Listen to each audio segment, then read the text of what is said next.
I'm Vic Johnson. You're watching Goals to Go.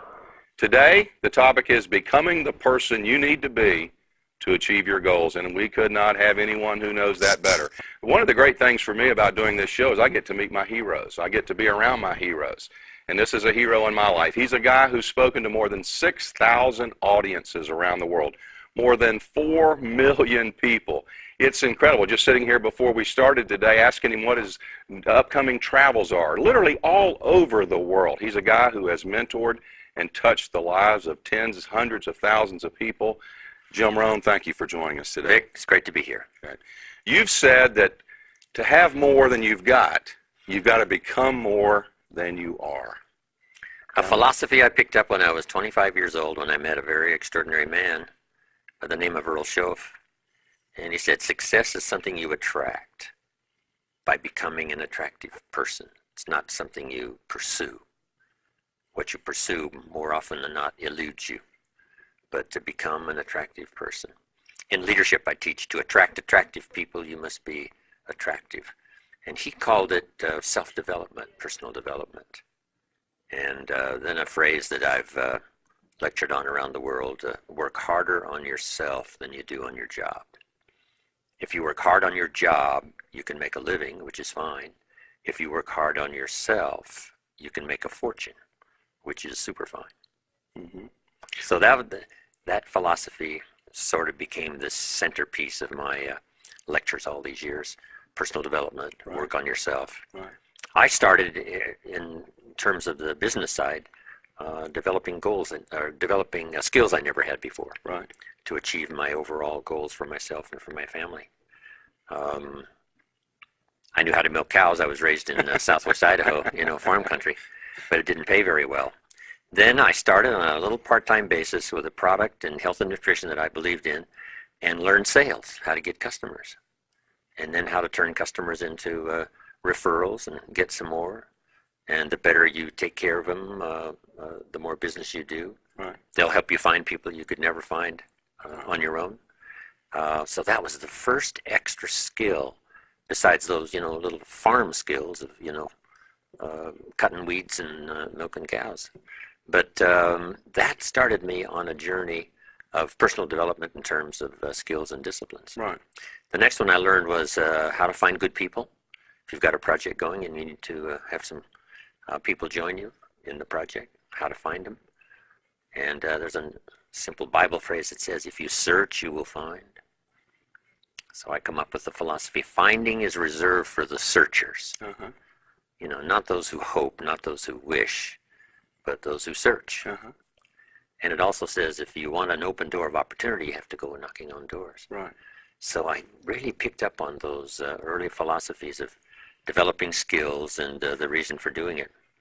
The next skill I learned, which probably paid huge money, multiplied my income, was getting people to work together. Right. Again, it comes from a Bible phrase that says, if 2 or 3 agree on a common purpose, nothing is impossible. So by yourself, sometimes it's really tough. But if you can get somebody to join you and say, come on, let's do this. Let's do it is a very powerful phrase. You rarely hear someone say, I'm going to go conquer the world. But you could hear the phrase, let's go conquer the world. Let's be best in our industry. Let's be number one. The power of let's.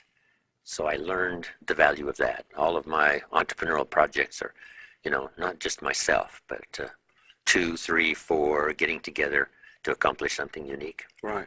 Then I learned the power of recognition and rewarding people for small steps of progress. And be so busy giving other people recognition, you really don't need it for yourself. Right.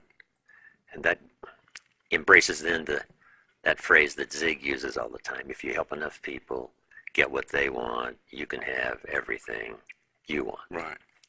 I heard Zig say that probably almost 50 years ago. And I underlined the word everything. I thought, how? This is it. To get everything you want, help enough people get what they want. Right. Then I guess the greatest skill that changed my life was learning communication. And I divided it into 3 parts. First was training, showing somebody, here's how the job works. The next was teaching somebody how life works. Right. And one of the most important aspects of that for me was learning how to set goals. Right. My mentor one day said to me, Mr. Rohn, let me see your current list of goals, and let's go over and talk about it. He said, I've got some experience. I'm sure I can help you. And I said, I don't have a list. He said, really? He said, I can tell you right now, if you don't have a list of your goals, I can guess your bank balance within a few $100s. Wow. Which he did. Wow. And that got me thinking. I said, do you mean my bank balance would change if I had a list of goals? He said, drastically. That was the day I learned how to set goals. Okay. Decide what you want. You know, write them all down. Who do you want to meet? Make that list. The books you want to read, make that list. The places you want to go, make that list. The experiences you want to have, make that list. Education for your family, make that list. So I started making all these lists. Then he said, just start checking them off. So at first I put a lot of little things on my list so I could check off something almost every day. Right. Because that's what's fun. Right. Then he said, if you check off something significant, celebrate. Right.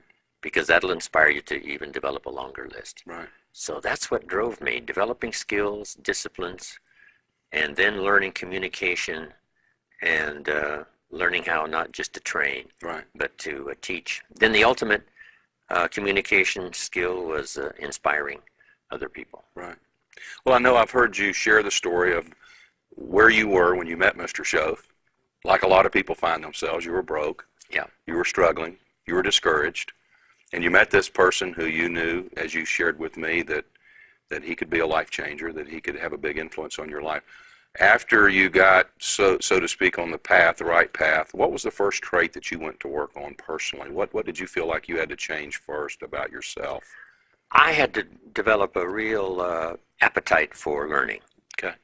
You weren't a learner up to that point? Well, you know, just sort of get by. Okay. You know, how to get an increase in pay or, you know, just those sort of basic fundamental skills of survival. Right. But he said, you got to pursue learning in a manner in which really will help you to grow and help you to change. You know, take the classes, develop the skills. So I think that was number one, become a real searcher for knowledge and awareness and understanding. Right. That's why I think today is probably the best opportunity for people to really change their lives, is because so much is available. Right. If you, you know, take a look, seminars and books and classes and you know, night classes, there's so much available. Right. That if you utilize it, some you might just have to try. I wonder if I could learn this, and then you say later, no, this is not really what I want to pursue. But it's okay. Then Right. try something else and something else. Right. And then Mr. Schoaf really went after me on developing my library. Right. And using it as a source of knowledge, awareness, understanding. And he said, what you think about is like the sail on the sailboat. No matter how the storm blows or how the winds blow, if you've got a place you want to arrive, you can't arrive there by cursing the contrary winds. Right. You arrive there by adjusting the set of the sail. Right. And he said, that's your thinking, that's ideas, that's information. And if you're short on that, sure enough, it's going to cause you difficulty in the future. Right.